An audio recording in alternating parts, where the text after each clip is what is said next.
Hey everybody, me Bryson Booker back with another review just for you.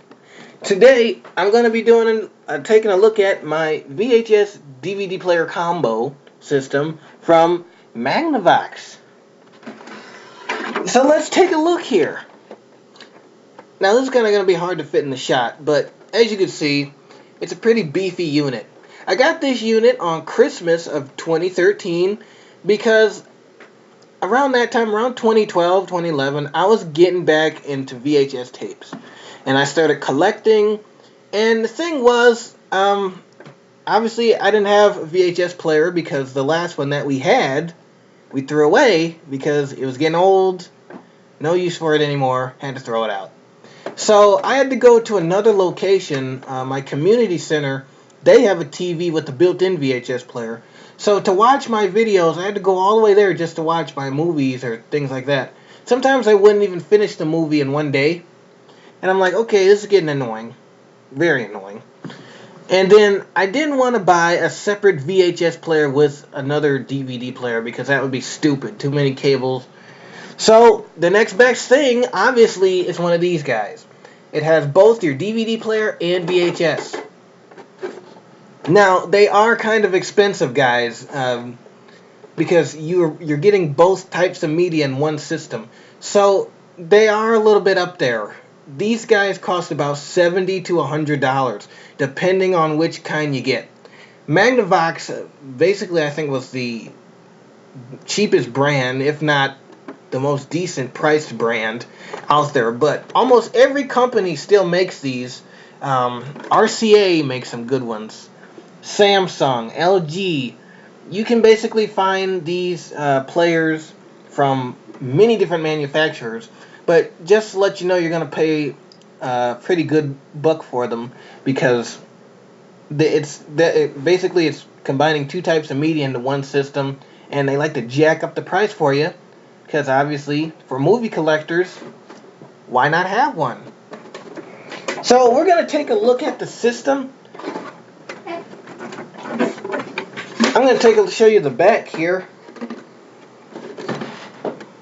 But just to let you know, even though this cost about $75, it did include the video cables. Video and audio cables to go with the player, as well as the remote that I will show you in a minute, and batteries for the remote. So that was pretty cool, so I didn't have to go out and buy separate audio cables. I think most players do that, though, now at least. They come with their own audio and video cables, so you don't have to buy one, as well as batteries for their remotes. This one has very flexible inputs, though, so I'll let you take a look at that. Go ahead and get in the shot. Okay, so you have, let me see. You have separate inputs and outputs for both the VHS player and the DVD player, or the VHS player itself. So that's pretty cool. So if you want to use both simultaneously, you basically go into this second line of inputs where I'm pointing.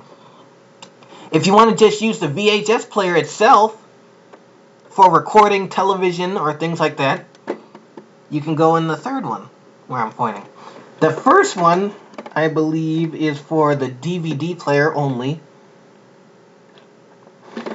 This other the black output out there is for optical, I believe, if you can see that. Right next to that are the stereo audio jacks. And if you have a very, very old television, they even included a coax cable plug right there. So if you have a mono compatible only television, I mean, who does now? But if you still do, there's nothing wrong with that. If you still do, there's a plug for you. So this VHS DVD combo player is flexible. You can use it with almost any television that you can imagine. From the old analog mono televisions to the big fat back televisions that I still have, and then even the flat screens if you want. So as you can see, this is a 4-head VHS player. That means I think it has 4 heads in it, I believe. So it's a pretty good one. It's not like those 2 heads or 1 heads or things like that. Hi-fi stereo. Unlike mono VHS players, I hate mono VHS players because the audio quality is not that good and the picture quality is not that good. So I would suggest for real VHS lovers and collectors, don't go out and get a mono player because you're not going to get that full experience from your VHS that you should. Get a stereo one with excellent picture. This combo player really it's the picture. It's like the films that I watch on VHS weren't really made in the 90s or the 80s because the picture quality on this VHS player is actually pretty good. There's no fog, Sometimes mono VHS players have that light fog, when you're watching a movie or something because it's old and the VHS is old and the picture quality is not that good. This has no fog. Everything's clear. All the colors are vibrant like they're supposed to be. Except, of course, if you have maybe a VHS from the 1970s, you may get the picture may be a little foggy, but heck, it's still a big improvement. But movies like Men in Black, you really get that vibrance of the VHS instead of that crappy kind of foggy type picture from mono VHS players. And the audio, of course, is great too because it's in stereo, which is basically simple. That's really all it is. I think surround sound is only on the DVD portion, if I'm not mistaken. It has Dolby Digital surround sound with it, as well as a compact disc player for listening to CDs. High quality VHS picture quality, I basically just talked about that. Progressive scan DVD player, which means it'll do a professional scan of your DVD once you put it in to make sure there's no errors or skips or anything that you have wrong with the DVD. It'll try to pick those out before it messes up your system. And yeah, basically that's it. Stereo's pretty good on this model. However, for surround sound, I think that's really only on the DVD portion. So for VHSs, it basically does stereo. Buttons on the VHS side include all your standard VHS functions. Stop, pause, play, record. This is a recording unit. So that's another good thing, and that's probably why they jacked up the price so much for this, is it records television. So you can record television on this unit. However, the only thing that they did not include when they put that on there is the tuner. You have to go out and buy a separate VHS recorder tuner in order to record VHS tapes from your TV or program or whatever. If you still do that, like I do. So I don't have a VHS tuner, but maybe I'll get one. You can't find them at Walmart, so don't even look. Try to find them at the thrift store or on eBay. But once you buy it, you can plug it right up in the back, and then you can start recording your television shows and VHS on VHS tapes. And then record them by pressing the record button, which will light up red, obviously. Tracking means it'll track the channel that you have the VHS player set on. So if you're using the separate VHS output, which I showed you on the back, you can press the tracking button to maybe track through a channel. So maybe you have the VHS set on channel 3. You can track these buttons to channel 3. Basically, that's it, I believe. Yep. Source. You can select the source that you want, obviously VHS or DVD. Then you got your standard DVD functions, and then the open and close for the DVD drawer. The source button is not on the remote though, but I will show you the remote now. Be right back. Okay, we're back, and here's the remote to the Magnavox DVD VHS combo player. Pretty good remote. It's plastic. It's a little bit sturdy, so if you drop it, you probably won't break it, most likely. Same thing with the VHS player. I wouldn't recommend dropping it though, because VHS players are fragile. So I wouldn't drop it, but it has a sturdy texture on the outside. So if you do happen to maybe tip it over, it probably won't kill it.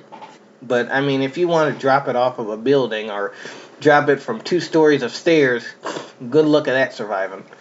But here's a look at the remote. It basically has all your DVD functions here that lets you channel through the scenes of the movie, switch to the VCR. So the source buttons are on here, but it doesn't really say source. It just says VHS and VCR. The input, so maybe you outputted or game or something in there, so you can check that. The mode lets you select menus and stuff, tracking, open, close, speed of the film, timer set. I think this is for the VHS, so speed it up, slow it down. The drawback on this remote, though, is the buttons are kind of small. So when I'm trying to select the disc menu, I kind of have to squint to see it. So that is kind of a drawback for the remote. Although the functions for the VHS player, play, stop, back, skip, forward, skip, also work for the DVD function. Those are pretty good. The big red button is for recording VHSs, of course. You got functions for tracking through, maybe skipping through credits or something for DVD, pause, the directional buttons for selecting special features and stuff. One thing I can say about this controller, though, I had it for a while, and look, it starts to, I don't know if you can see that, but it starts to take a, bubble. That's the only way I can put it. It starts to bubble at the bottom. And so the titles kind of get a little bit hard to read once the controller gets like that. So I don't know how long this controller will last, but it's starting to show signs of age already. And it kind of gets harder and harder to read the buttons on here. So that's really the only drawback with the remote. It's a little flawed, but I mean it'll work just fine. And heck, if your remote does go bad, you can access most of the functions, stop, skip, whatever, right on the player. But as far as directional buttons and audio select, you're basically screwed if this messes up, and you're gonna have to buy another one. So that kind of sucks. It takes one AA battery that came with it. This is still the same battery that came with it, so the battery lasts a while. But maybe it's because I don't use mine a lot.